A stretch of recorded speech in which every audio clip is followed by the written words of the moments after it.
of our electoral system as it is. And the fact that it is skewered in a way that makes people distrust the system, makes them not to participate in it. Right now, in present times, on social media, talking to people on the streets, you can hear different young people, different older people, different people from different segments of the population saying, I don't want to vote. I am not going to vote. It doesn't make any sense for me to vote. My vote doesn't matter. I have people in my house who have said, do you have your voter's card? They say, yes, they have their voter's card. I hope you're going to vote because I'm going to chase you out of my house to vote. And they said they are not voting because they've gotten to a place where they feel like their votes don't count. And that is a huge resultant effect from a lack of trust in the electoral system, and also to a very, very huge extent, the electoral violence that has taken place. I'm sorry, please let me close this door.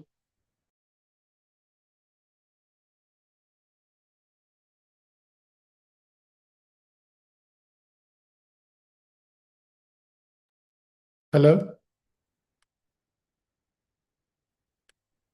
Nafisa, are you still there? Yes, I She's am. just closed the Sorry. door. Yes, my toddler was coming into my office. Oh, So okay. I had to quickly shut the door. But yes, Oh, as I was saying about trust and electoral violence as well, to be honest, it reveals a deeper systemic issue. And the deeper systemic issue is that your electoral system is not as stable as it should be, or is not as credible as it should be.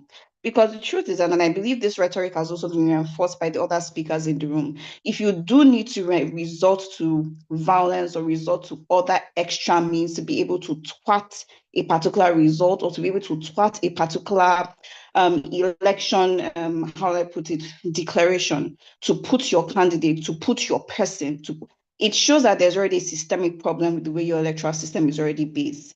And it's almost like as if, how do I put it? It's almost like as if you're describing an octopus that has 8 legs and it branches into so many different parts.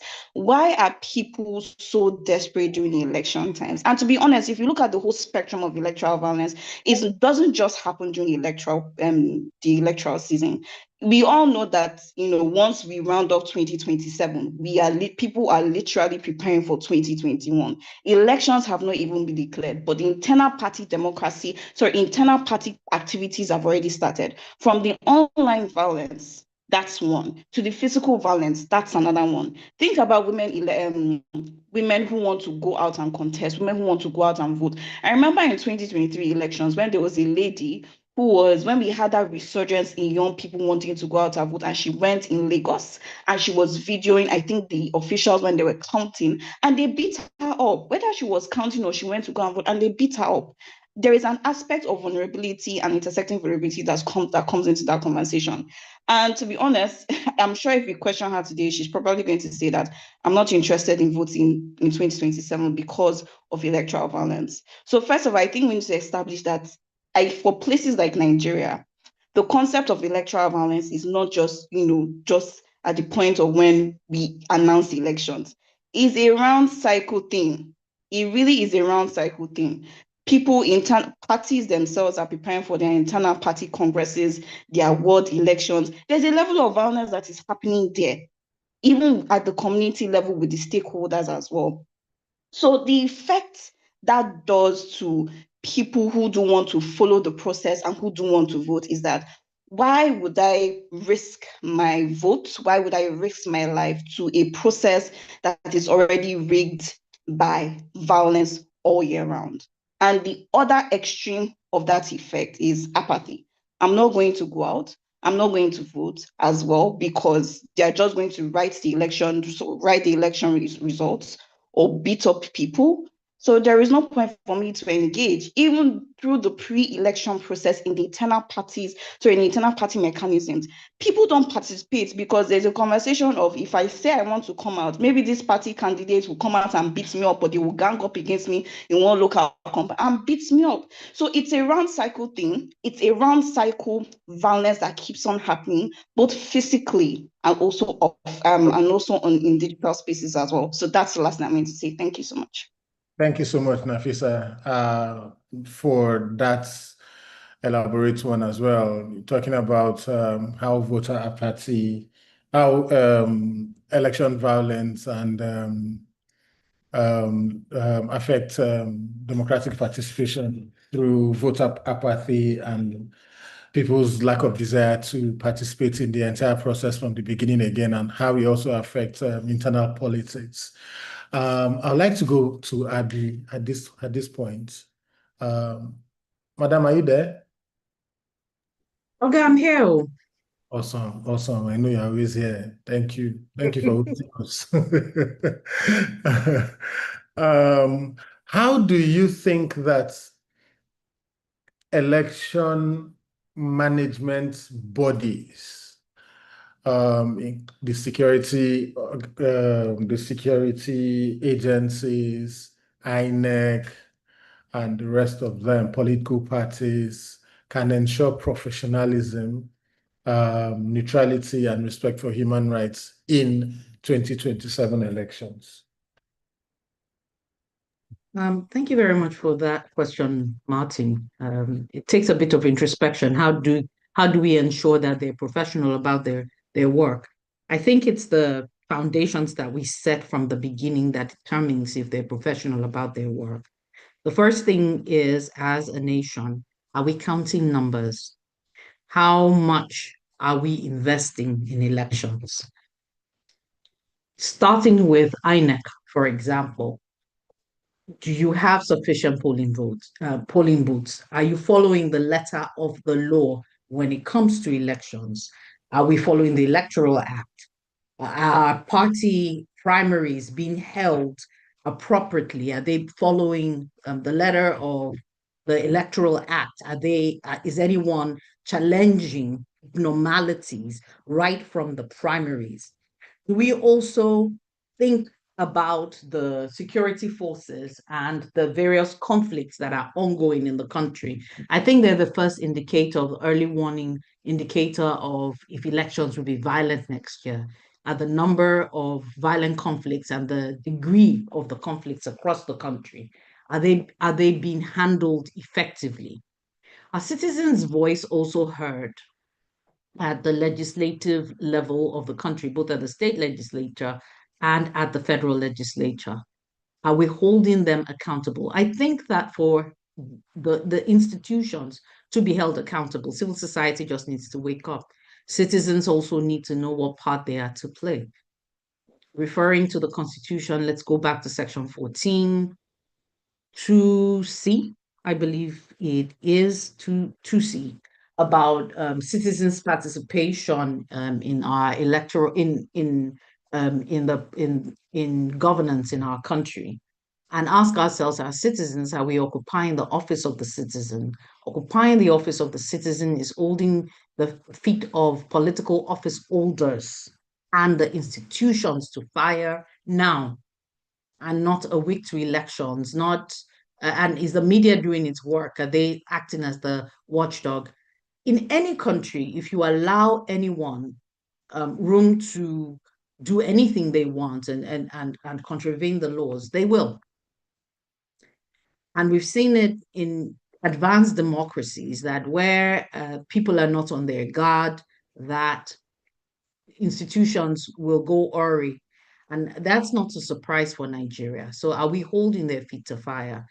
Unfortunately, we will not, if we're looking in April 2026 at having a perfect election in 2027. We will not have a perfect election. I don't speak as a prophet, just looking at things forensically. Our institutions are still pretty weak. INEC is embroiled in too many conflicts. The judiciary is not set to handle the type of conflict that will come from electoral disputes, and also that the judiciary in Nigeria has set a precedent for itself being the harbinger of elections and having the final votes on elections. And so it will be a free-for-all until the judiciary steps in. So sorry to be the harbinger of bad news right now. Thank you for that. And I also want to ask Ibrahim. Ibrahim, can you hear me? Yes, I can hear you. Awesome. In terms of protecting voters, electoral officials, and election materials. What do you think vote security agencies can do to ensure the protection of voters, electoral officers, and election materials on election day? Thank you so much, Martin. I'm sure you also know that I am not a member of any of the security agencies, but I will do my best to respond to this question as much I mean, as this is likely because of your experience, yes. Yeah, thank you. But let me just give a bit of a background to say that security is going to be one of the top items on the agenda for these elections. And we have data that shows it from the National Voting Intention Survey that IAGA conducted recently. And there are recommendations in that survey that we conducted, and there are recommendations for security agencies especially, which says that security agencies need to deploy comprehensive election security frameworks. And Amara started this conversation with talking about what are the early warning signs, early warning signals.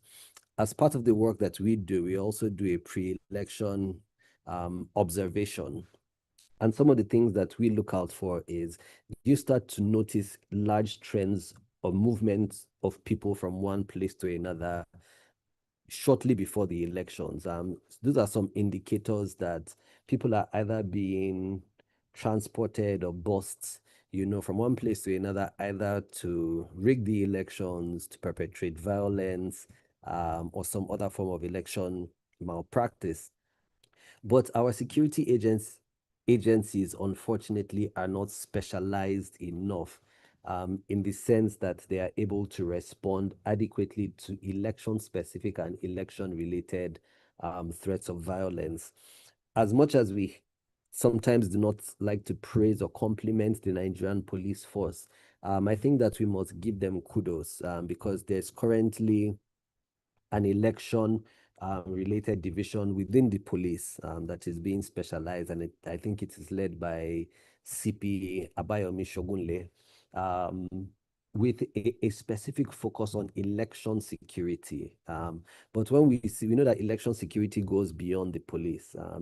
The election management body, which is INEC, has an interagency collaborative committee on election security that has the police, it has the DSS, it has the Nigerian Army, it has the civil defense, it has immigration. Almost every security agency is represented on that committee. So one is to ensure that we have members who are specialized. There's enough training on how to respond to election-related violence, which is different sometimes from civil unrest or just riots or crises that we see erupt in other places. But also, do these security agencies understand community-based approaches to security? What an approach that you would apply in Lagos might not be applicable in Sokoto as well. And having those specialized units within our security would help with that. The second point is we need some level of continuity. A security agent who works on election in 2023, for instance, might not be deployed in 2027.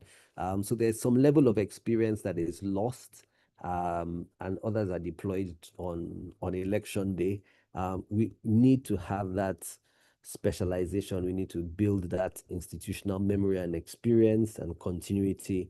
We need our security agencies to also leverage community-based approaches, local leadership, understand the context and the nuance within the different communities that they are protecting, and ensuring that citizens can exercise their franchise peacefully on election day.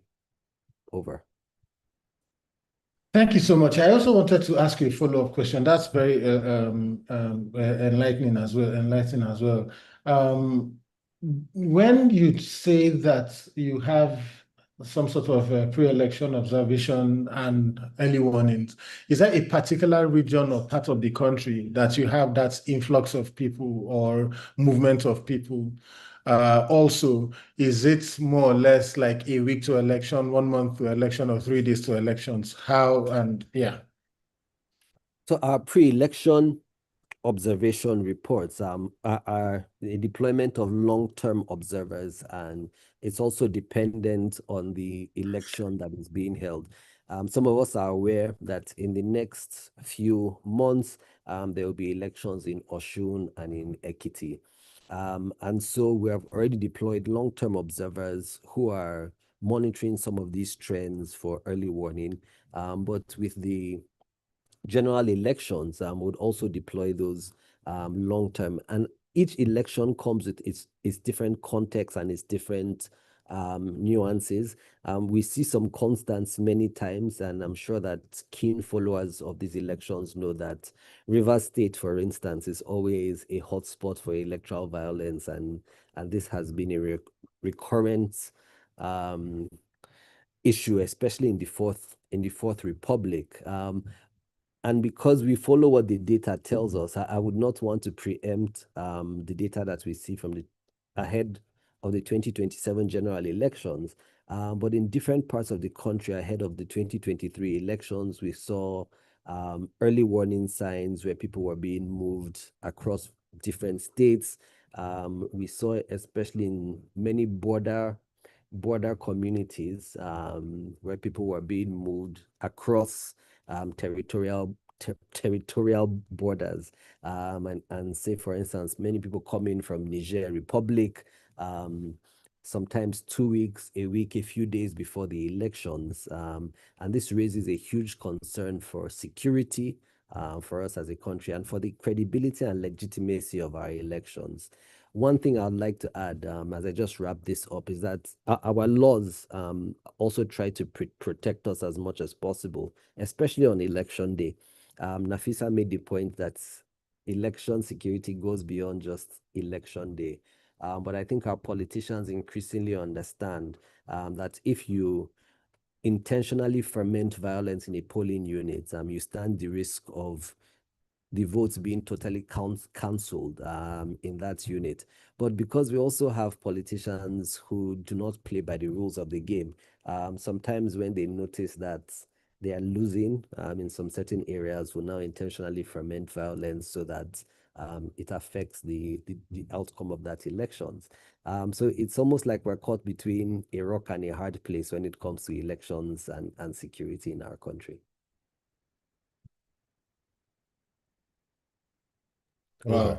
Wow. Thank you. Thank you. Thank you so much, Ibrahim.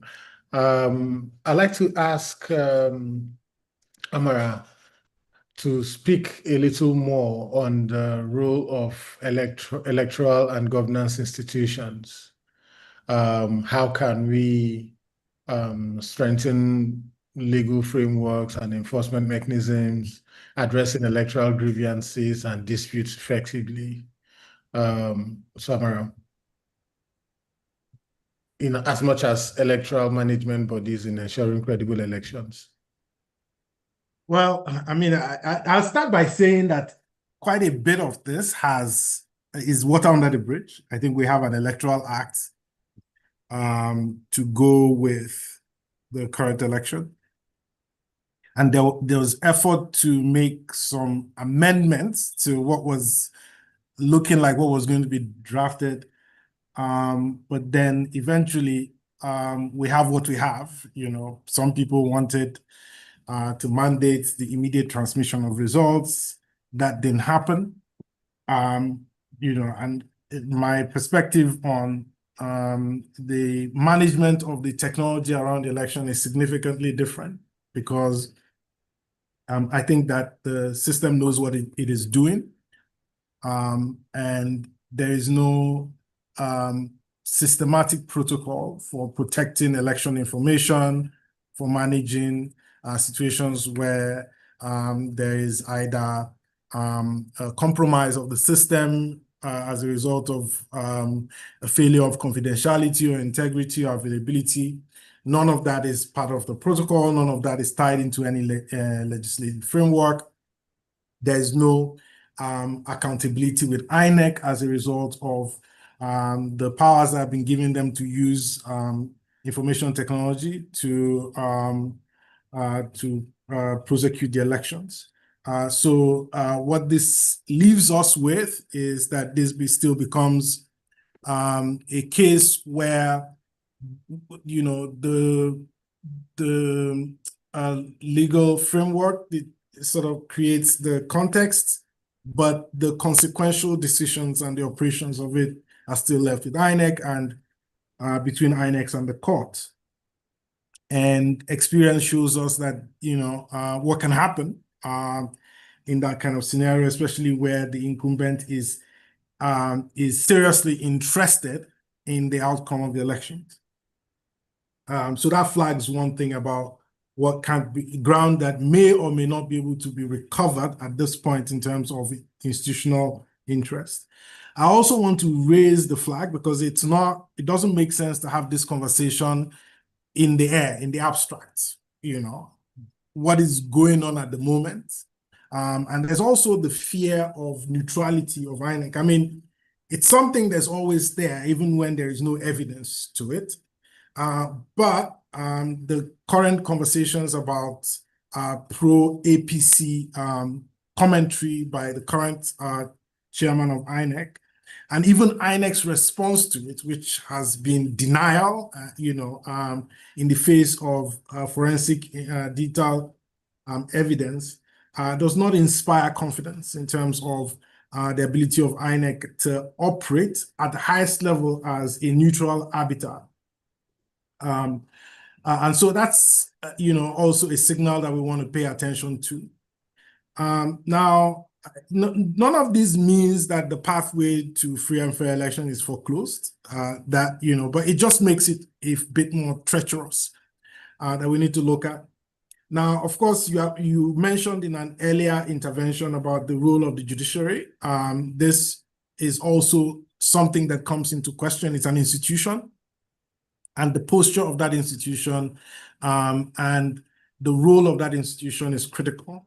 Unfortunately, that is also an institution that, in terms of the ability of civil society or citizens to influence the behavior of that institution, there's a distance between citizens and those institutions in terms of the ability to, you know, influence that. So that is also a problem.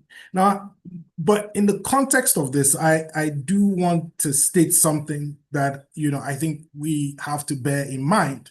And perhaps this is where my, if you were to say, my possibility of transformation comes from, you know, it's the fact that I don't think that electoral violence in Nigeria is a failure of order.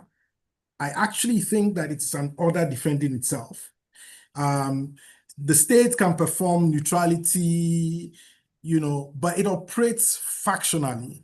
And essentially, it does this by, you know, making arbitrary decisions about, you know, who is protected, how distributions are done, you know, what is recognized and what is not recognized. And those seemingly arbitrary decisions signal, they help, you know, force, you know, protect a certain kind of order that is different from what the state, you know, performs or what it says that it is performing.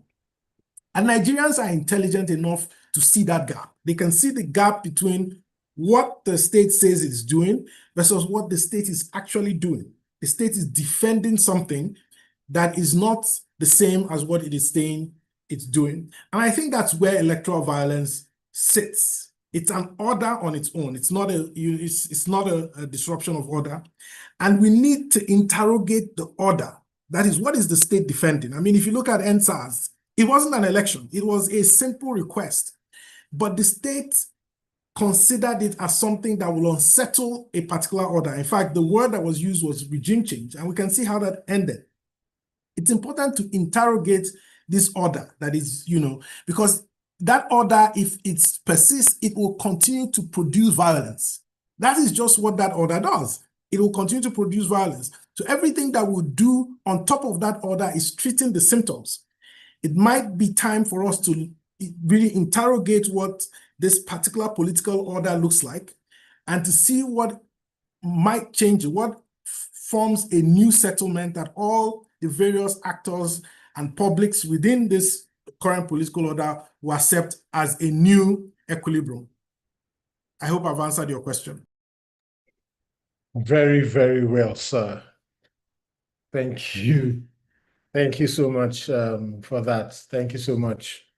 I'd like to ask Abby, what do you think is the role of citizens and civil society in promoting civic education, voter awareness, encouraging peaceful participation in the electoral process? Then, think that Nafisa, you will take the same question, but in terms of monitoring elections and reporting incidents of violence and countering misinformation and hate speech. But let's start with Abby.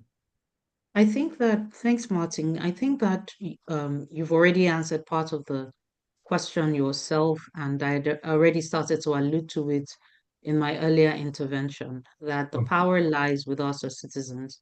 First is the emphasis that elections are not the start and end of democracies, but rather a point in the process of democracy or in the manifestation of democracy within a country. That we must begin to educate ourselves on how to hold political office holders accountable. That puts less emphasis on who gets there, but holding them accountable when they get there. I think that we also, as citizens and as civil society actors, need to begin to educate ourselves on how the laws themselves come against peaceful elections. So, for example, parties have already created a do or die affair to to elections in Nigeria. The amount that you pay to become a candidate in a party is enough for you to go to war, to violent war, to ensure that you recoup that amount back, or rather that you win that election, are able to recoup the amount back. That is the beginning of violence. And we must begin to have conversations such as this one to address that.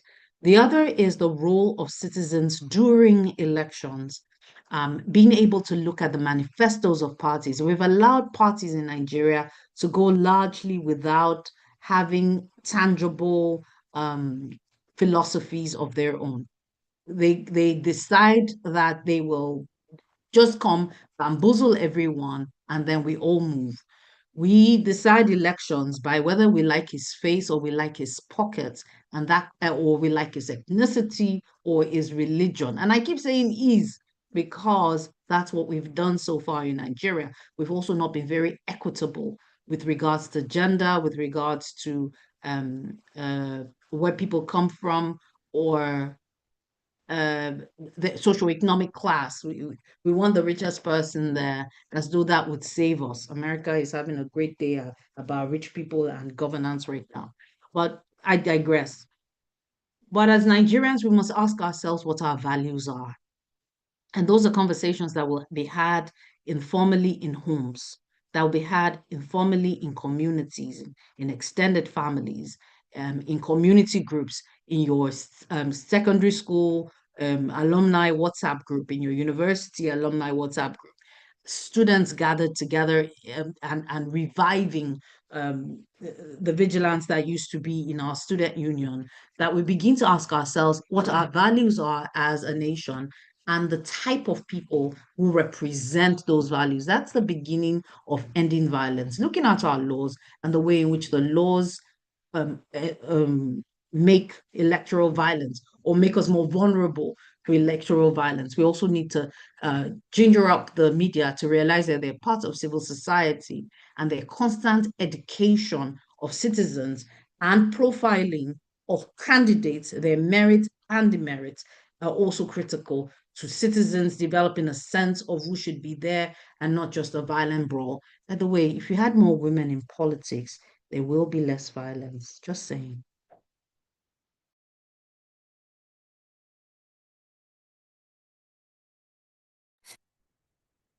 That's an important call to action.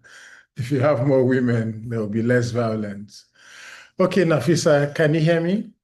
Yes, I can. Thank you. Do you need me to also reiterate the question, or you got it? No, I think I'm good. Thank you so much. Yeah.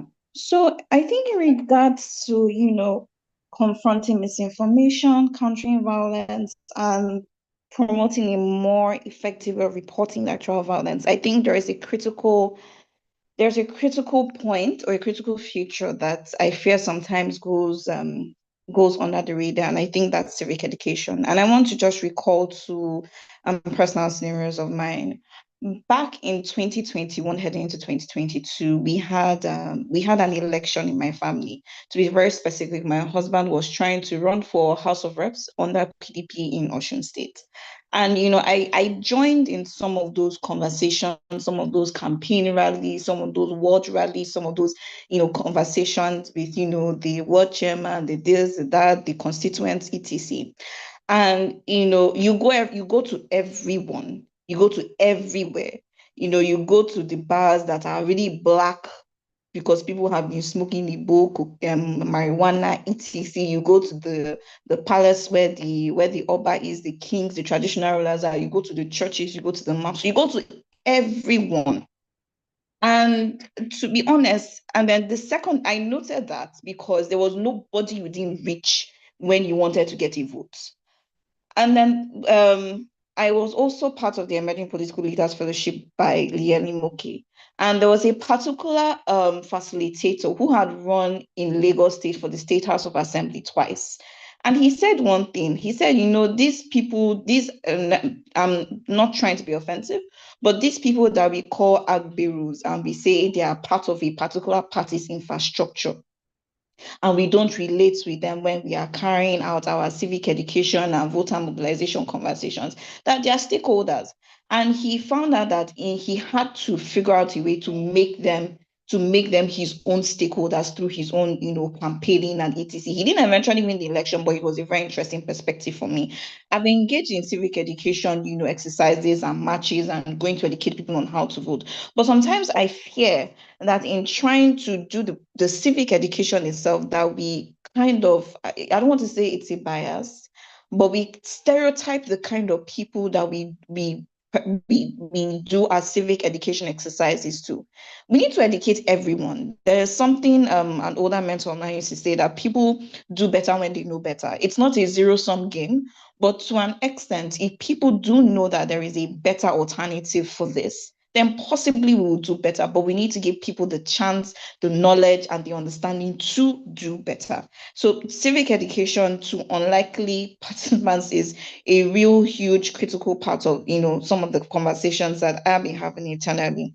And also understanding that we need to move young people from being used as tools in the hands of our politicians, whether you're educated, uneducated, whatever it means, to being custodians of democracy, because that's who we should be, not tools in the hands of our politicians to harness our resources and use it for their own personal gains. Going down to reporting electoral violence and countering violence, I made a note here about multi-stakeholder coordination platforms. And this should be relatively much easier now that we have technology. Not just stakeholder platforms that involve maybe just the CSOs and citizens, but it is very, very multi-stakeholder oriented. So you're having different people that can key in reports, that can key in evidence, so that it's more holistic, it's more effective, and is more representative of what exactly is happening around the country regarding to electoral violence. And the last point I will say is that, I think to an extent, we need to figure out a way to institutionalize early warning response systems within the work that we do, whether it's INEC, whether it's the political parties, etc. And I did say there's a huge part of this that we have to involve the political parties in, because like I earlier mentioned in my submission, for them, elections are not just every 4 years. Elections are something that are continuously going on in the parties. There are ward elections and internal elections, and like it or not, violence will happen within those parties and will spread out to the larger communities, because internal democracy is not very strong in most of our parties today, because like we said, their ideologies are not airtight. They focus on political identities rather than your ideology. So like it or not, internal issues would definitely spill out to become external problems. You see somebody taking up a machete to another machete, hiring cult people to go after a particular candidate. So there is in if, of course, that multi-stakeholder coordination, fostered by technology, and institutionalization of early warning response systems. And a huge part of that also has to be done in collaboration with political parties. Thank you.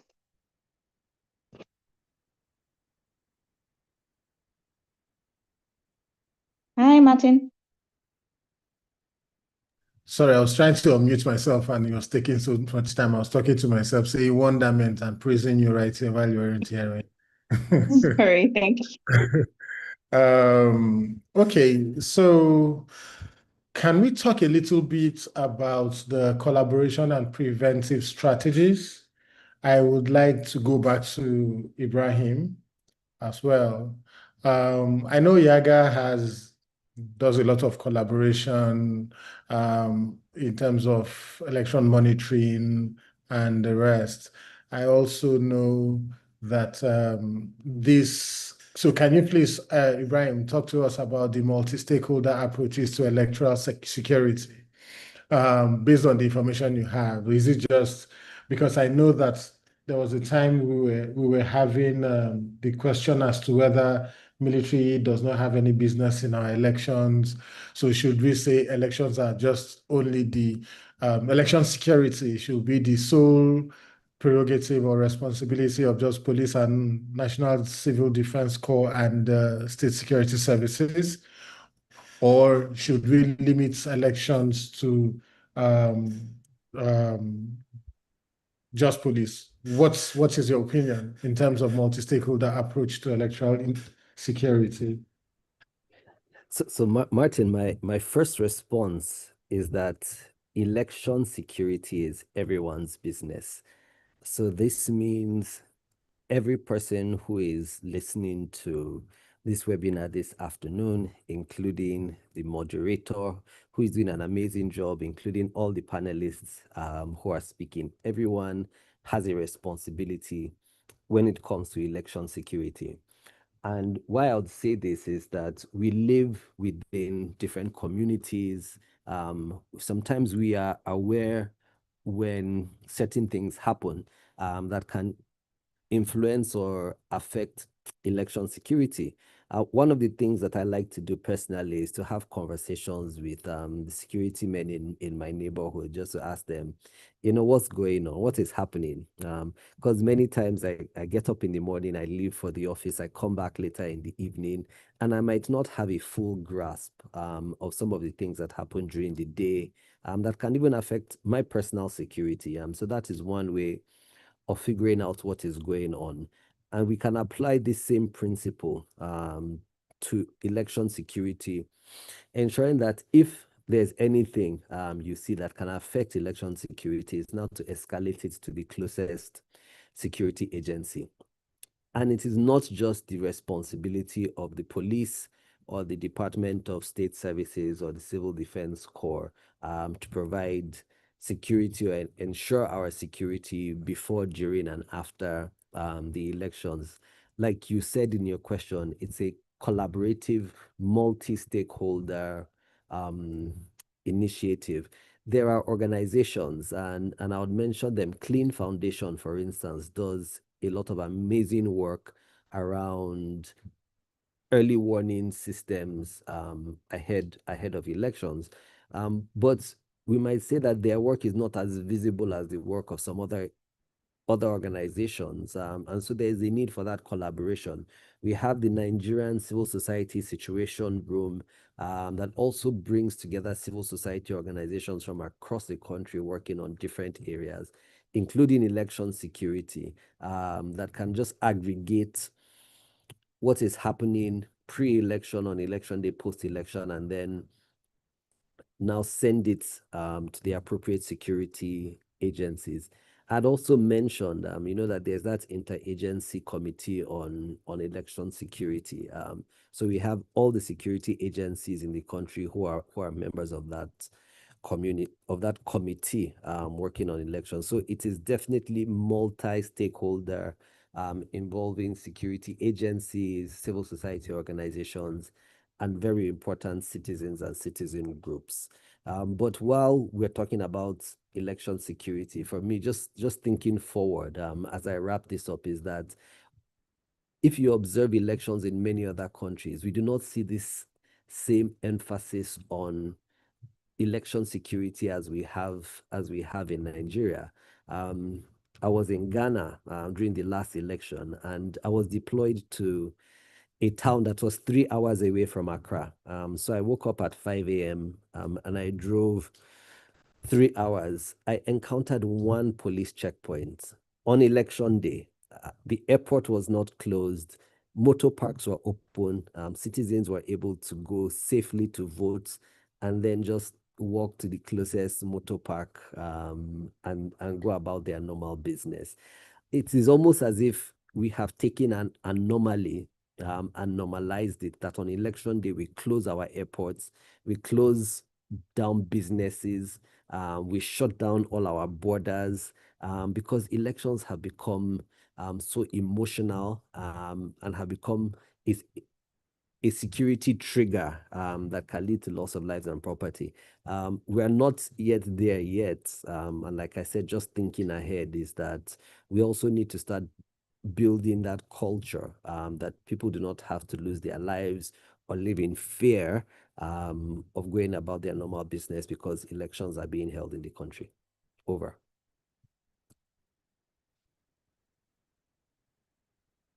Thank you for that. Thank you so much for that. Amara, quickly, please. You've talked a little bit about the trust between the current INEC chairman and the citizens and Nigerian citizens, the credibility question and how that can actually affect the outcome of the elections. How do you think citizens can strengthen trust between, say, INEC and how can we strengthen trust between INEC and Nigerian citizens and vice versa? What can we actually do at this point? This is a difficult question because, I mean, there's a template answer to it. And if you notice throughout this conversation, I'm avoiding the template answers because they're templated answers of how you build trust. But then there is the reality of the time that we have, the history that we have, which nobody forgets. I mean, we can talk in the abstract of it, but what is our experience typically under this kind of circumstance, given the conditions that we're in, given what we have seen in the lead up to this particular moment in terms of the behavior of the state and the behavior of the judiciary? Where is the trust meter at the moment, and what can be done to, address it? And I think that the only gap that I see, because, the INEC chairman is at the top, he occupies a very powerful position, but he's not the entire delivery chain of elections. So the delivery chain of the conduct of election includes more than 250,000 to 300, almost 400,000 individuals, people who are manning and running several polling units, making micro decisions around the elections. And that entire, machinery share the same belief systems as the rest of Nigerians. They wake up, they function in the same political environment like the rest of Nigerians. So I think that's where messaging can be targeted at, what we are looking at in terms of behavior as regards improving trust. Trust in this kind of scenario is not something you build because of what you say.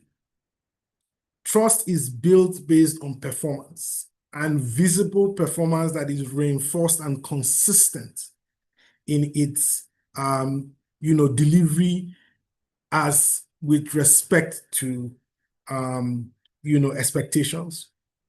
So I would say that we need to begin to deliver for ourselves. That's the answer to rebuilding that trust, because institutions are manned by Nigerians. They are not, it's not aliens that are manning there's the same people that wake up every day and complain about Nigeria are the same people who are making the decisions that affect this particular issue. So I think we need to begin to perform for ourselves. That's one way to do that. And when we begin to perform for ourselves and not for the political class, we can begin to change some things. Sorry, how do we perform, Greg?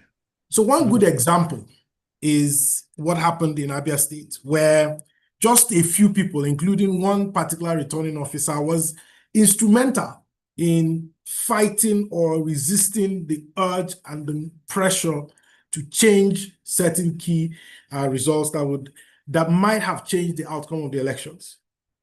That's a good example to carry forward, that there could be opportunities in the delivery chain of the electoral performance, that are opportunities for us to show a different kind of performance, a different kind of thing that would begin to engender hope and begin to give citizens the kinds of positive deviance that says, look, that this is not a situation that is completely lost. And this applies to all other kinds of institutions around the delivery of elections, not just the election management body itself. It affects law enforcement, it affects civil society organizations, it affects the informal infrastructure that is used to deliver the elections, including community development associations, NURTW, and so on and so forth. We need to begin to target all of these downstream formations and downstream delivery mechanisms with messages that address their own stake and ways or pathways in which they could become, deliveries of better performance and integrity around the elections. Thank you very much. Thank you very much. Please, Abby, can you hear me? Yes, I can. You do a lot of work around communities. You work around communities across the country, local communities. How do you think we can strengthen or prevent community-based conflicts that then affects election outcome? How do we end community-based conflicts that affect That affect electoral outcomes? yes. First of all, that we must ensure that Nigeria becomes an equitable country. That we must ensure that government fulfills its mandate. The primary purpose of government is ensuring the security and welfare of Nigerians. Security at the community level, straight up from ending inequalities. And I would say the first thing that came to my mind when I heard your question was end hunger. End poverty, end multidimensional poverty, and end the channels through which multidimensional poverty plague people into zero-sum contestations for resources. It's the zero-sum contestations for resources that leads to violent conflicts that also precipitates electoral violence.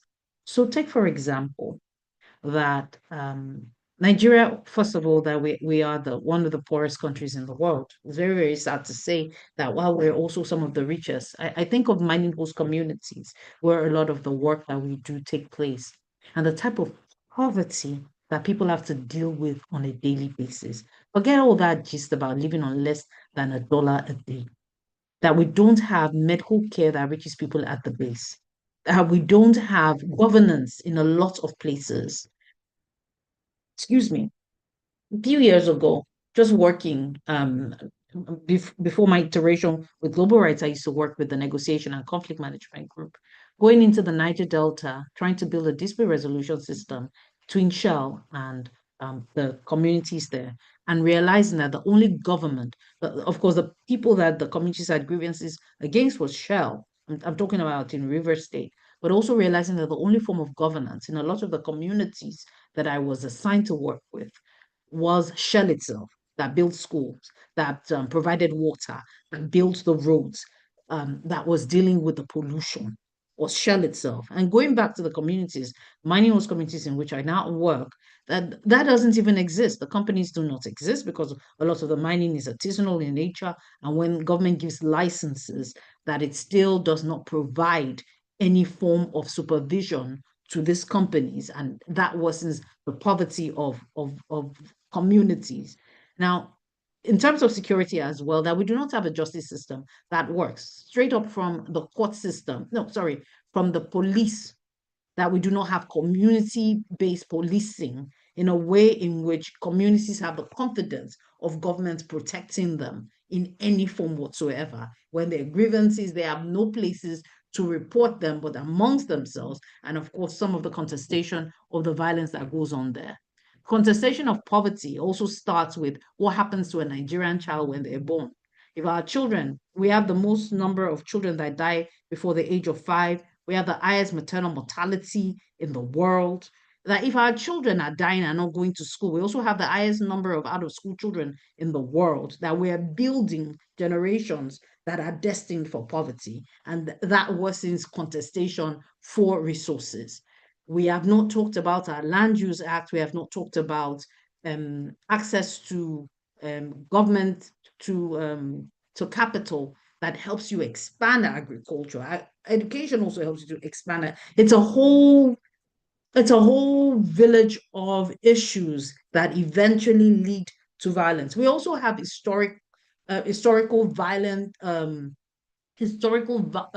conflicts that we've still not confronted as a nation, whether it is in Kaduna, in Plateau, and we keep talking about Plateau as if it's a new conflict that is going on. No, there have been issues for about 40, 50 years in Plateau, in Kaduna, in Benue as well. Yes, there are new conflicts, but that those things have always been there and we have failed to deal with them.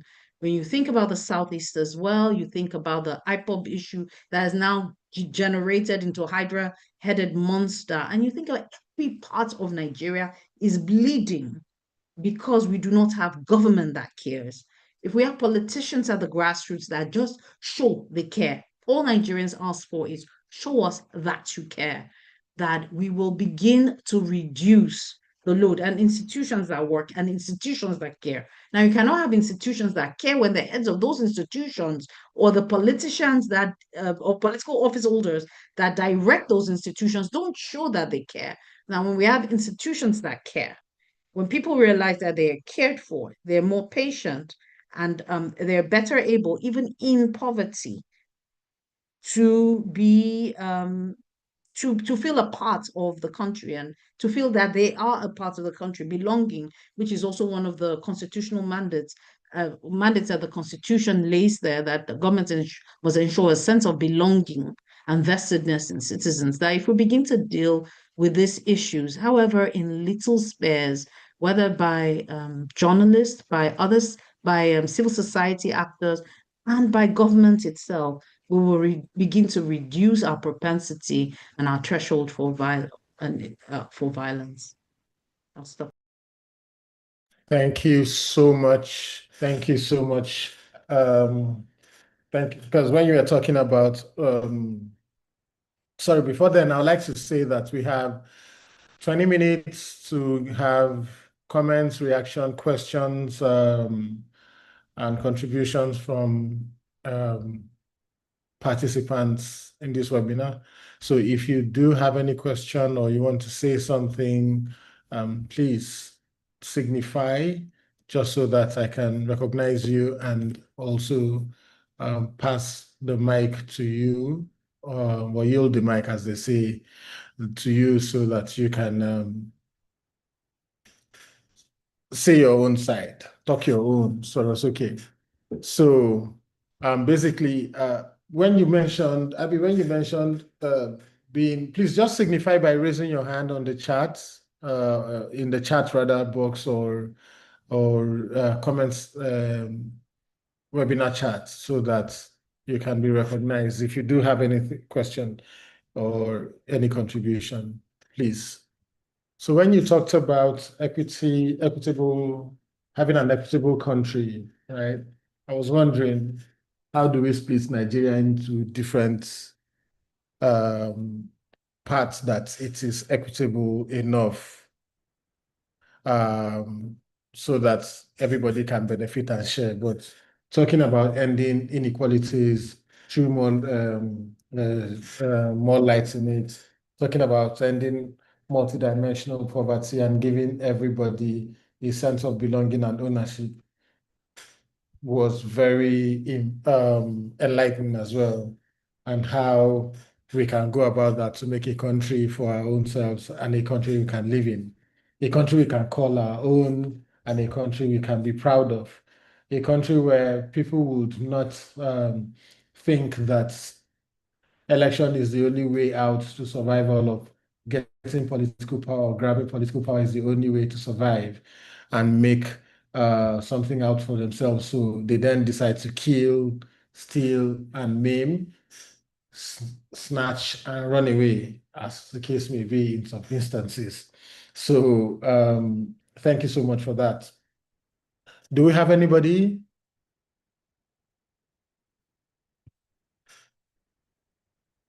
Anyone?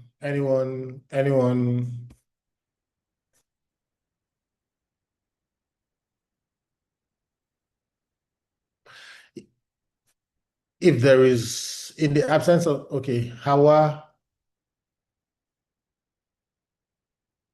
Yeah, if good evening, good afternoon, everyone. afternoon. Please, you I don't know have, if you can hear me. we can hear you. Please, Hawa, you have 3 minutes as well. Well, I doubt if I'll take 3 minutes. My name is Professor Hawa Evelyn Yusuf.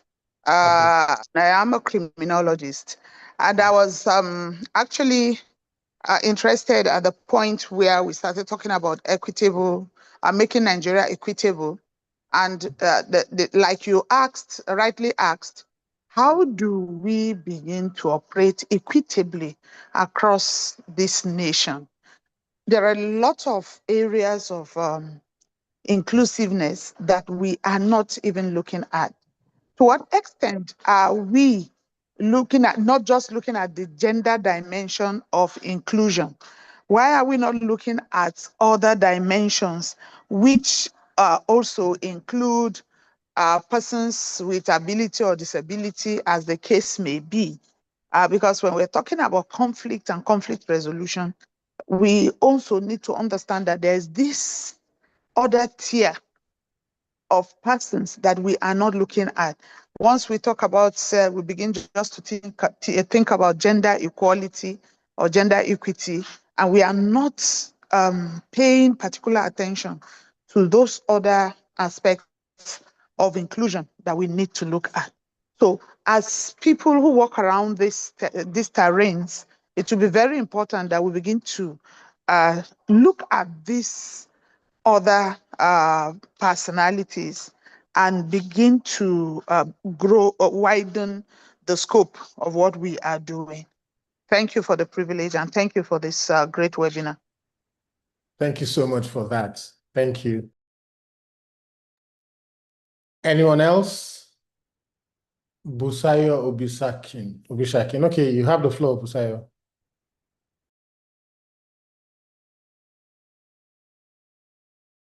You need to unmute Thank my. you. Yeah. Thank you. Good afternoon. Sayo Shaki is my name. A counseling psychologist. You're welcome. Nobafemi Awolowo University. Ife. You're welcome. What is bothering me, and I've been having this for some time now. So when I saw this webinar, I thought I could get some answers concerning our elections in Nigeria. I don't know, because I've always been thinking that civil society will be the one that will make some intervention that will make our votes to count. It is one thing to go and vote, encourage people to vote. It is another thing for that vote to count. And people are being discouraged, although we are trying to encourage them that still keep doing your civil rights. But it's becoming a source of concern that you will see that it is not the voice of the people that is coming out of most of our elections. How can we as civil society do something about this? What can we do at the national level, down to the state, to local government and the other? I've seen a lot of election monitoring in my life. Please, I'm 60 plus. But yet, with the monitoring and all that, we are still seeing the same results. What can we do? Thank you. Thank you so much for that question as to what can we do. Does any of the panelists want to chip in or say something to that in that regard?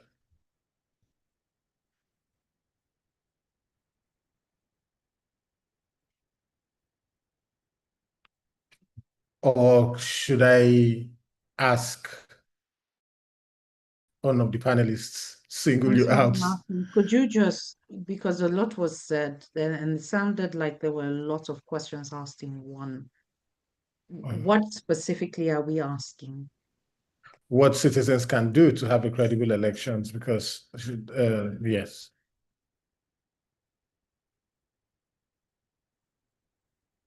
Do you want to take that? Well, I mean, like I said, it sounded. Thank you so much, Mrs. Obishake, and thank you so much for the work that you do. There is, and I think that's the entire essence of this webinar. That what can we do as citizens? And I think that in the course of this, we've tried to answer the question, and it's a very, very heavy question. We're not seeing change. Trust is being eroded. We don't trust the electoral process as citizens. How do we begin to build trust again? I think first that we build trust amongst ourselves, that we talk to ourselves as citizens, and we ask ourselves the type of country that we want, the type of elections that we want. Now, it often feels as though it's a daunting task. Organizing at the community level, not at a political level, but as a citizens concerned groups, that we can have conversations, that if you organize people within your sphere of influence to say, how do we change things around here? How do we hold political parties accountable? How do we hold political institutions accountable? How do we hold political office holders accountable? How do we hold the media accountable? How do we hold civil society accountable? And how do we hold ourselves accountable as individuals and as groups that are charged with the responsibility of choosing the people who lead us? And I think I will end with that last phase of holding ourselves accountable as people charged with the task of choosing the people who lead us. How are we thinking of our roles as citizens? There's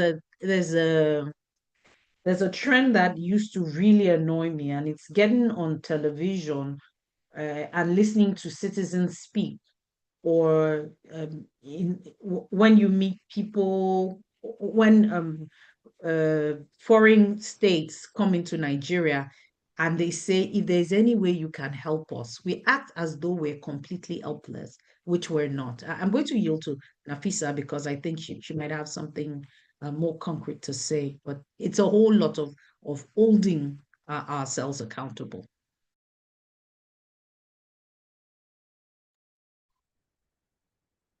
Hello, good afternoon. Thank you so much, ma'am. Can I go ahead, Martin? By all means, please. Okay, thank you. So I'm going to compress this as much as possible. So thank you so much, ma'am, for sharing your insights. And thank you for also emphasizing in your last statement that, we are not helpless. The truth is that we are not helpless, right? The situation around us has made us feel like as if we do not have control over our country or have any say in how our country is run. But the truth is that we do have a say in how our country is run. I don't know who listened to or who is paying attention to what is happening in the US about, people in Virginia, that they had a special vote yesterday night and they had to vote on withdrawing the congressional district so that the Democrats can have more voting power in the midterms. Now, the Democrats won that vote in Virginia, but according to the reports I have seen, it was a very narrow vote. Very narrow. I think it was like a 49 to a 50, but it was a very narrow. I don't even think it was up to 2%, and I stand to be corrected. It just shows us that every vote counts. The conversations I have with people every single day, and they say, you know what, I'm not going to vote because we're going to be rigged anyway, or the institutions are not fair, they are not transparent. You can see there's a gameplay, we have court cases that are out every single day, and they're trying to remove opposition parties, from playing in the field, leading us to a one-state party. And people say, you know what, I don't want to have a voter's card, or I don't even want to register to vote, or I have a voter's card and I don't want to vote. There is no option for that. I feel people still do that because they feel that we have options. There is no option for, not voting in the next election. And that brings me down to young people. I don't know how many young people we have in the room. I don't know how many over 18 you have in your house, you have in your community. But for me, one silver bullet, not an all-round silver bullet, is to say we need to really, really do organize, not necessarily as political parties, not necessarily as, pressure groups, but we need to organize as citizens and say, you know what, enough is enough. This is what we demand. If there's one thing I've come to realize in my very short sojourn of, being an active citizen, is that, the supply responds to the demand. And governments have been known to capitulate when the roar has become deafening and they cannot ignore it. And it happens when people come out en masse. So we need to organize, not just to vote, not just to get our voters card, but to fund the kind of people that we want to see in office and make it really clear and make it very loud. And of course, we need to put women in office as well. Was it not Abraham Lincoln that said government is by the people for the people? The people are nothing without the women. That's just the honest truth. You can't define people without including women, and you can't define democracy as inclusive without including women, because democracy by its defining nature is also supposed to be inclusive. So these situations where we go into election cycle after election cycle and our women are not center, left, right, and front and center in political positions, it baffles me. It really does. But we really do need to organize instead of spending most of our time online saying, ha, ha, this person got relieved of the position, etc. To be honest, none of that really matters. We need to, have the conversations, sit down, organize physically, technology, fund our people that we need to get into office, because people are paying 100 million naira for a presidential form. How decent, responsible people feel with integrity? Do you really think that they have 100 million to go and buy a presidential ticket? That's why we need to fund our people. That's why you need to make them see that the political candidates that we put out and we fund are answerable to us and not necessarily answerable to any godfather or any political partisan group, whatever, that is trying to hold on to the reins of power. Because people still believe in this country, and I figure that is also why elections are so cutthroat, that the person that is there will benefit their own people, so they have to push in as much as possible to get their own person. Our governance is not equitable. So the more we put people who are more equitable and more forward-looking in governance, the heightened political tension that surrounds elections will also start to drop. Yes, I think those are my comments. Thank you.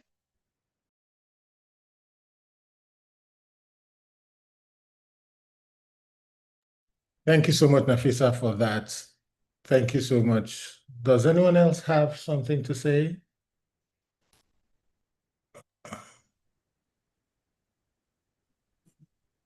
I don't know if this is something positive or not.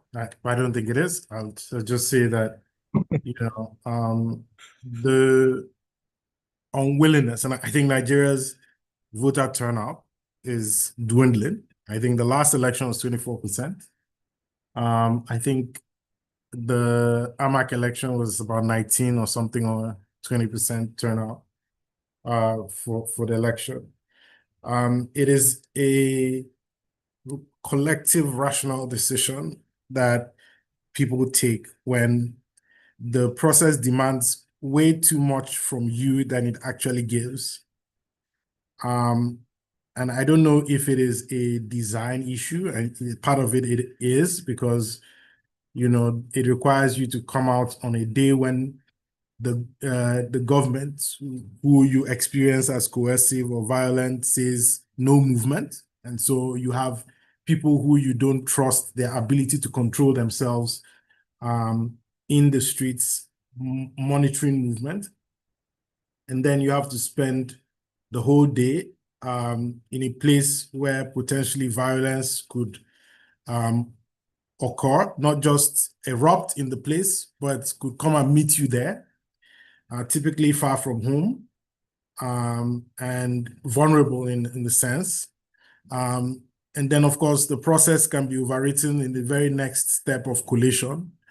And, you know, that historical experience of, you know, even the normative belief of how that process carries on prevents people rationally from investing their time a whole day, and investing effort and investing passion into something that will break your heart. And the breaking of the heart is even the most benign aspect of it. And so it's something that we also need to look at critically and seriously.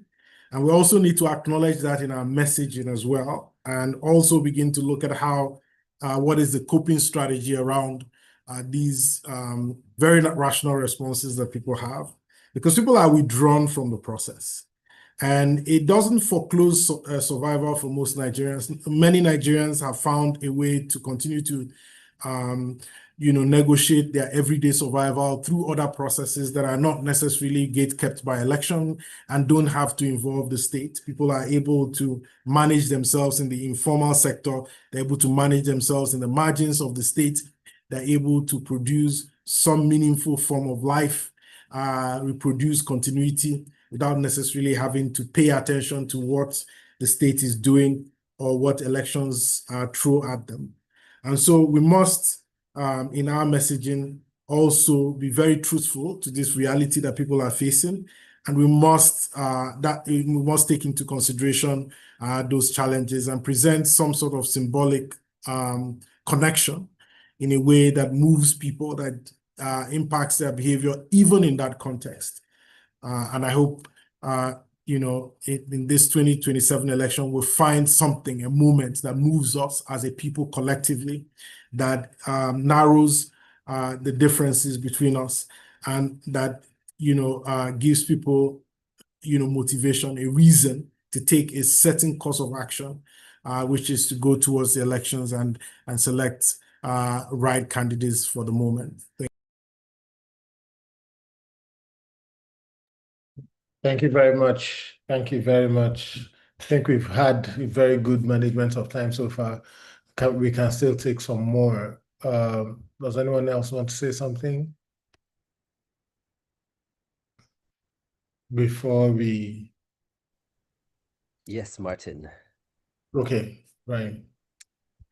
So thank you so much. And I think to respond a bit to the last question that was asked, I'm constantly reminded about the topic of today's conversation, because we are reflecting on the role of security agencies, institutions, and citizens. And so that tells me that these three broad categories each have a role to play. And these roles are different and unique and varied in the different senses, so to speak. But the roles that they have to play are also geared towards ensuring we have peaceful and credible elections and preventing electoral violence.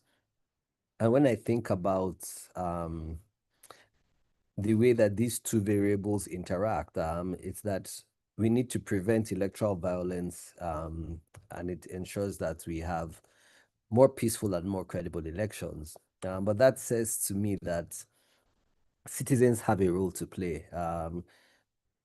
So a peaceful election, like I said earlier, is everyone's business. And we cannot just sit back and say violence, ensuring a peaceful election is a sole responsibility of security agencies. And so as a citizen, I'm not going to be involved. I don't care whether I see something or I've noticed something or there's some information that I can share towards improving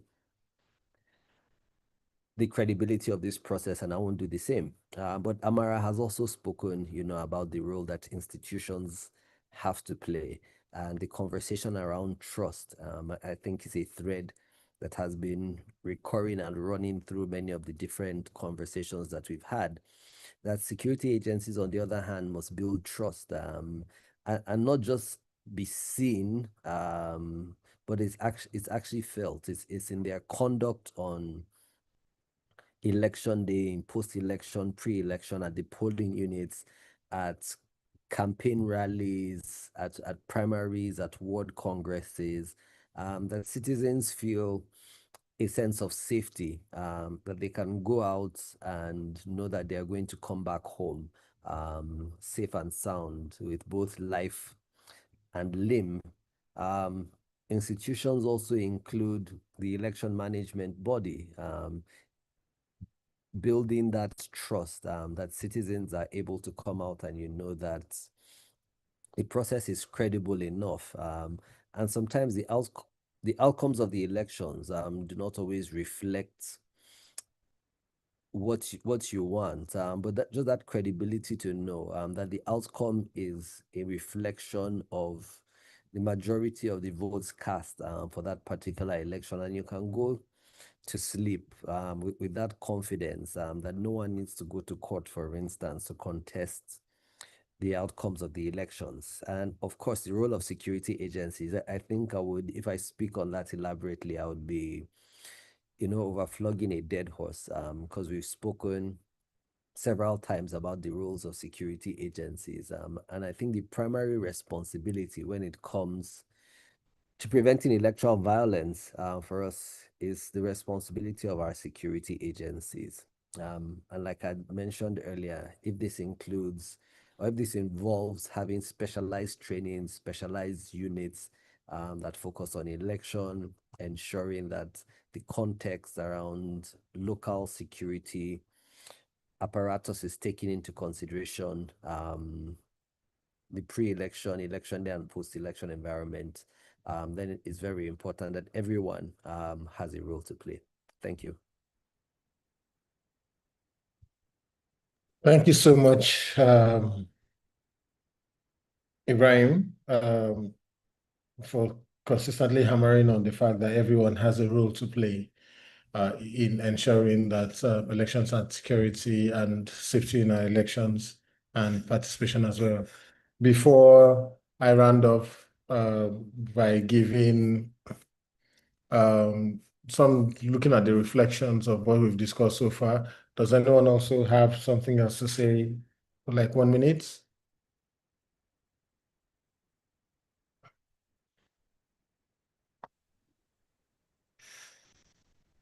Anyone? Mohammed? Yeah, yeah. Okay. Can you hear me? Yeah, I can hear you. Okay, so I have a question, and I think this question will go to Mr. Amara and Ibrahim in particular. We have been noticing prolonged court rulings, different judgment, especially in internal party crisis of political parties, and that alone can erode trust, and citizens can withdraw from participation because it looks like whoever has the court has the election, and it looks like election are now decided in courtroom instead of the ballots.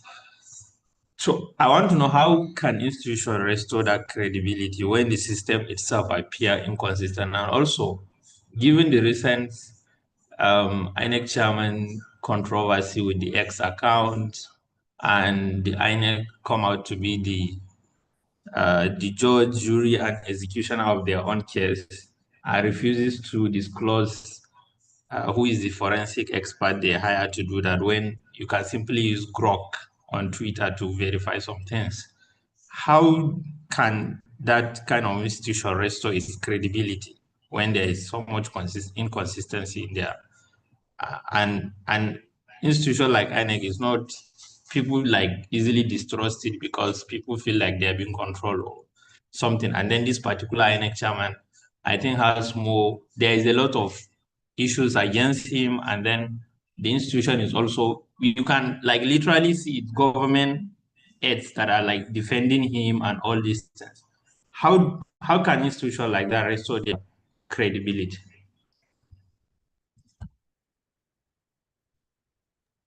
Who wants to go first? Ibrahim or Amara?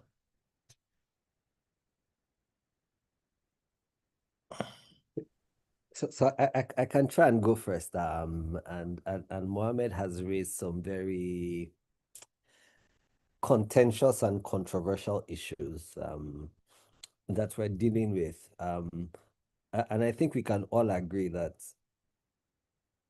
we would rather have a situation where the final outcome of an electoral process is decided at the polling units and the collation centers rather than in the courtrooms. But as our political elite has found very convenient ways to use judicial processes to secure electoral mandates, and it's a very difficult situation, to interrogate in a conversation like this. Unfortunately, Martin is a moderator and not a panelist, and as a learned colleague, he should be in a better position to comment about this. But because our system is designed in such a way that the courts are presented as the last hope of justice for a common man, and I say this in quotes, is that the courts have now also been used not just as the last hope of justice, but also as a way of that perception of where, like I said, electoral outcomes are determined in the courts, regardless of whether citizens feel that justice has been done or it has not been done. I think what is important here, as we look at our system, is to find ways that the judicial processes are concluded most times before candidates are sworn in. And I think that goes a long way in quelling some of those tensions that arise, especially with the perceptions that an injustice has been done. For instance, where someone wins an election, is sworn into office, a few months later, there's a court pronouncement, and he or she now has to vacate that office. I think the perception with many citizens is that there is no justice in that. And there have been many more conversations around reforming that, even in the new Electoral Act, to ensure that all electoral disputes, timelines, everything is concluded before swearing in of elected officials. And I think that's one of the reasons why we've also seen, among other things, one of the reasons why we've seen that timelines have been moved a lot earlier in the year, in 2027. On the second part of this question, around the ongoing controversy with the chairman of the election management body and the allegations of his partisanship based on a tweet that he allegedly made in verification, I think it's important that we continue to ask those questions because many things still remain unclear, have not been clearly answered, despite the claims, from Elon Musk's AI tool. But let's also keep at the back of our mind that AI can also hallucinate and make mistakes. But we must continue to ask those questions, ask for accountability. You raised the issue around finding out who this expert is that conducted this forensic audit. And I know that you've also shared some of your thoughts around the neutrality of INEC in a new Medium post that you have shared recently.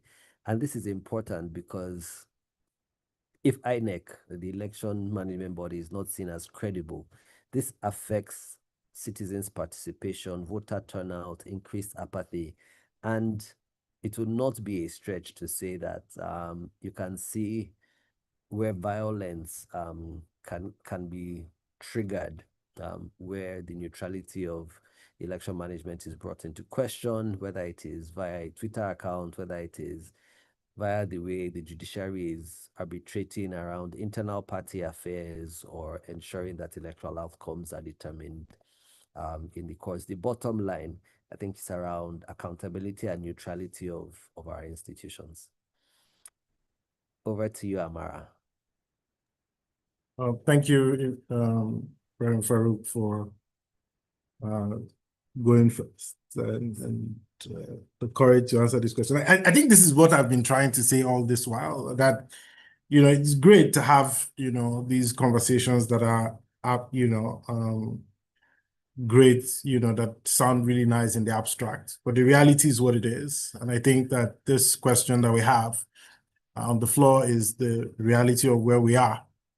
And I think that at the end of the day, whatever questions we have to answer, we'll have to move that needle from there. The first thing I would say is that I think that the knowledge of what we know at the moment, I think it's a gift, because it's a better situation than we were in 2023, where in lead up to the election, most Nigerians believed that the technology was working and that INEC was going to do what it promised to do. And that, there was a lot of hope in the potential neutrality, integrity of the process. So it came as a shock on election day when the portal went down, and people began to suddenly discover that maybe what was promised was not what was, or what we ordered was not what we got. But you don't have that kind of opportunity for surprise. And I think that there is also something that the state might also realize. The ability to perform a fiction, to perform neutrality, is something that has been very beneficial to the state over the years. And it becomes very difficult to perform that neutrality in the context of what is emerging into public consciousness at this time, pre-election. And I think that performance of neutrality was a defense for the state. There was no, the gap between its performance and the reality was not as much. That the fiction itself was workable in a sense. But that fiction might become untenable given the circumstances.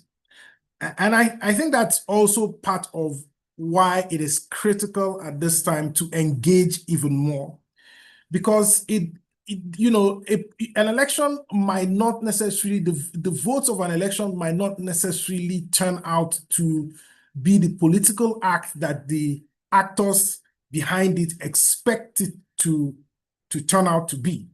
One example I've been studying over the last few weeks was Brexit.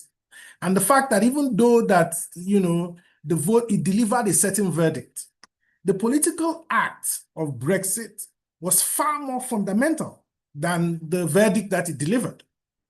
What it did to the political settlement of the UK was far more fundamental in terms of how it has created a certain kind of political environment that is unstable and has threatened the stability of the political order.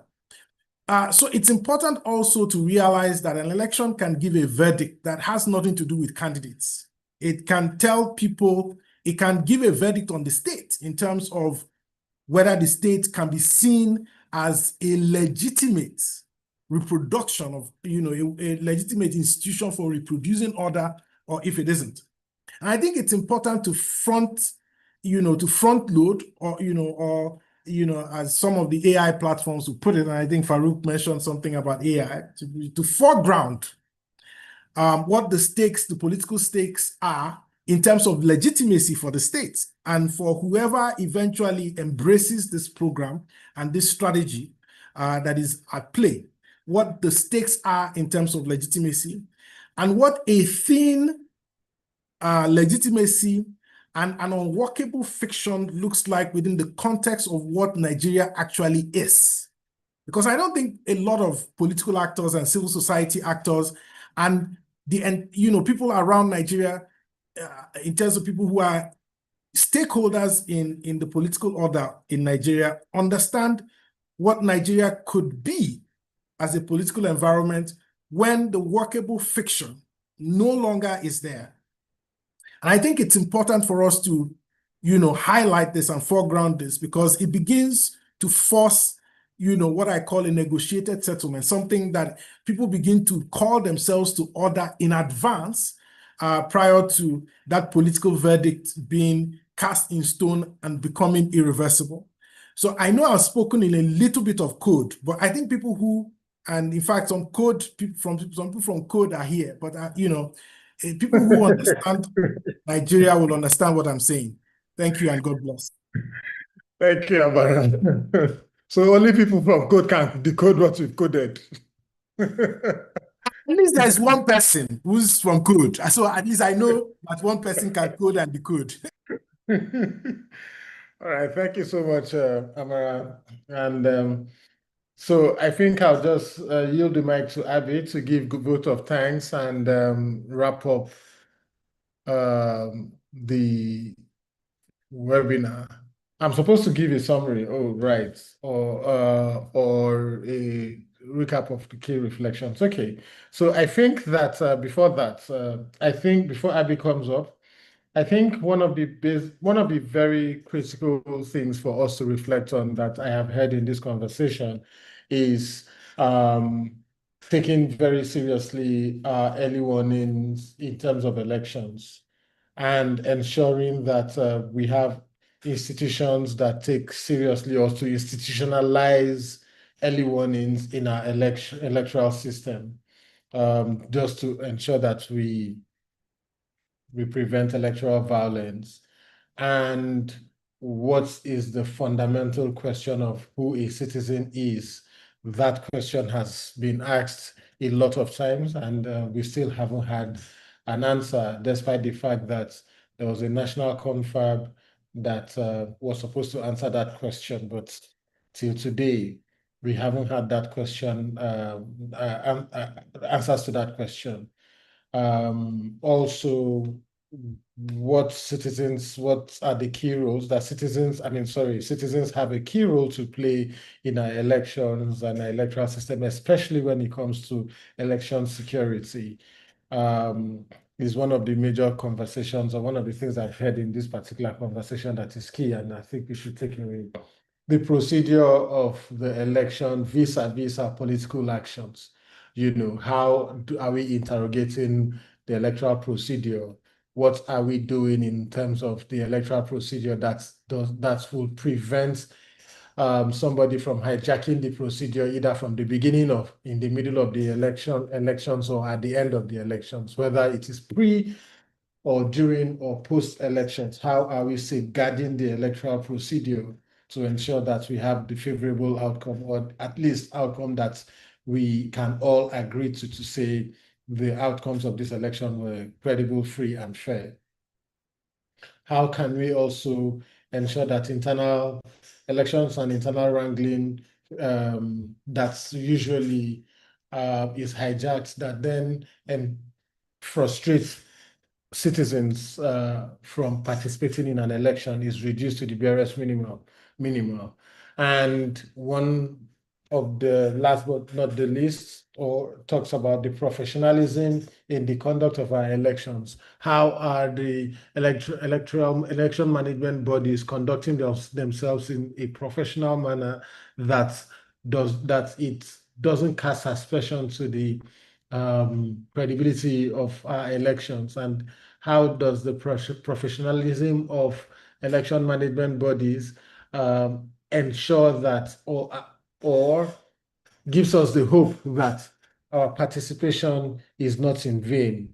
Also, equitable country, how are we ending inequalities? But one of the things I have to say about this ending inequalities, it still boils down to the fact that we need to get the right people in office, or the right people have to be voted. And if you don't vote the right person or the right people, there is no way you can have this equitable country that we are even talking about in the first place. So we go back to the drawing board again. How can we ensure elections are free, fair, credible, violence-free, for us to be able to give birth to the country that will end multidimensional poverty, a country that will acknowledge the rights of citizens and protect them and respect them, a country that will give us the kind of citizenship that we need, and a country that also we can all say we trust whatever comes out of this country, whatever our leadership or our political leaders put on the table, we can say we trust that. So it boils down to the conversation again and brings us back to the original conversation as to how can we make our elections free, fair, and credible, to throw up leaders that we can trust, leaders who we can entrust every other thing in their hands, and not really that will give us the platform to interrogate political order, and then birth the kind of values that we really, really want in our electoral system, in our country, in our citizenship, in the values that we espouse. Thank you so much. Abby, over to you. Thank you so much, Martin, and thank you to every single person who has spoken, all the panelists at today's event, to my very good friend Amara Wakba, Ibrahim Farouk, my my brother in crime, to Nafisa, who balances so many caps at once, but then never says no to us. So grateful to you. And of course to you, Martin, for your very, very brilliant direction of this webinar, and for giving such a succinct summary of the webinar, because, you know, when you said you were going to give a summary, I was a little worried. I thought to myself, gosh, we've gone everywhere. You pulled it all together. And of course, to say thank you to all our attendees. The big question is, when we hold conversations such as this ones, so what next? And a lot of times it feels like we talk to ourselves in these little spaces, but these conversations give us directions on what to do, give us directions, every single one of us, on what our next role should be, what direction, what trust we should, and the way in which we should think about the problems that we speak about. Elections are barely a few months away. We have a lot to do. There's a lot of work. And as citizens who have been tasked with making this country work, note I didn't say government who's been tasked with making this country work, but citizens who've been tasked with making this country work. Let's take the knowledge that we have built just from today's webinar and other conversations that we've had and make things change. Let's also hold the feet of government to fire. We will be sending a summary of these conversations to INEC and to other stakeholders, particularly in government, that have, I see somebody's trying to say something, but we really need to move fast, that have committed themselves to the security and welfare of all Nigerians, including the armed forces. And may we not fail Nigeria. Let me end on that note. May we not fail Nigeria.